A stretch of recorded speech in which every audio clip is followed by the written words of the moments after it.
Olha, a dura e triste realidade é que o Brasil está condenado a crescer esse ano muito pouco, né? E talvez ainda um crescimento aquém do que a gente precisa no ano que vem. Mas ficar chorando aqui sobre o leite derramado não adianta, né? Ficar chorando as mágoas. A gente tem que olhar se as condições para o Brasil se recuperar estão sendo criadas. Bom, aí tem já um passo dado que foi a aprovação da reforma da Previdência em primeiro turno na Câmara dos Deputados.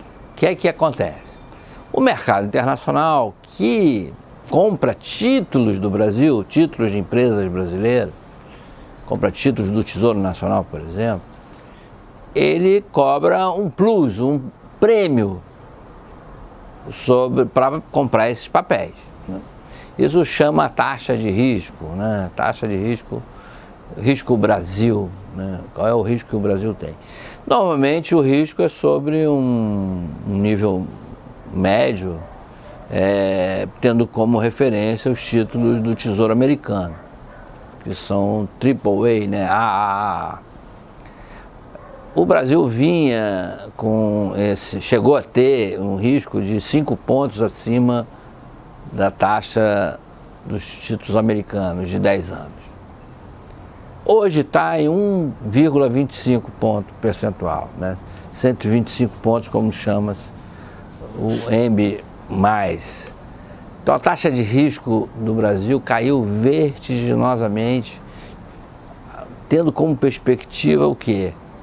Um equilíbrio, mesmo que seja a longo prazo, das contas públicas a partir da reforma da Previdência, entre outras medidas que estão sendo aprovadas. Então o mercado internacional está nos vendo hoje como um país que oferece menos risco a quem compra títulos do país.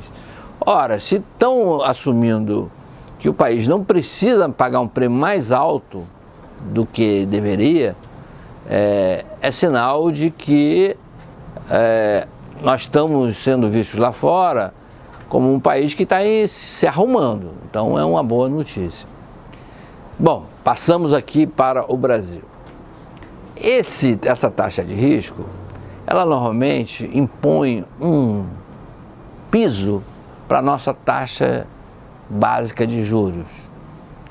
Ou seja, quanto menor for essa diferença entre a nossa taxa de juros interna e taxa de juros externa, menos a gente capta recursos no exterior, porque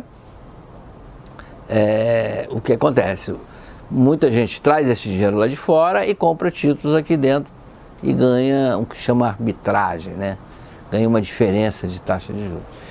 Então, a gente tem que, não pode abaixar a nossa taxa de juros aqui sem considerar esse prêmio de risco. Ora, se o prêmio de risco caiu para 1,25 e a gente está pagando um juro real de 2,5%, mais ou menos, ao ano, agora já dá para baixar um pouco a nossa taxa de juros. E é isso que se espera para a semana que vem. A taxa básica está em 6,5% ao ano, que é a taxa Selic, e todo mundo espera que caia pelo menos para 6,25%. Eu sempre digo que o maior impacto que a taxa básica de juros pode ter sobre a economia brasileira é quando ela se repercute no crédito, no financiamento automóvel, no financiamento imobiliário. Quando a taxa de juros cai básica, ela também reduz a taxa, por exemplo, para quem compra imóvel. Para cada 1 ponto percentual que a taxa de financiamento imobiliário cai, as pessoas, as famílias, podem reduzir a sua comprovação de renda mensal em R$1.000. Então veja bem, cai aqui 1 ponto percentual na taxa de juros para financiamento imobiliário. Você aumenta o número potencial de compradores de imóveis no Brasil inteiro. Isso faz com que o mercado imobiliário dê uma ativada, a construção civil também se ative. Resumo da ópera é que, se a taxa de juros cair na semana que vem, a gente está alavancando vários setores da economia indústria automobilística, construção civil, crédito ao consumidor em geral, crédito até para comprar roupa, né, porque é o crediário. Então as condições para a economia voltar a crescer estão sendo criadas aos pouquinhos. A gente está saindo de um crescimento de 1%, e se passar para 2%, a gente dobrou o crescimento, né? Tomara que isso aconteça.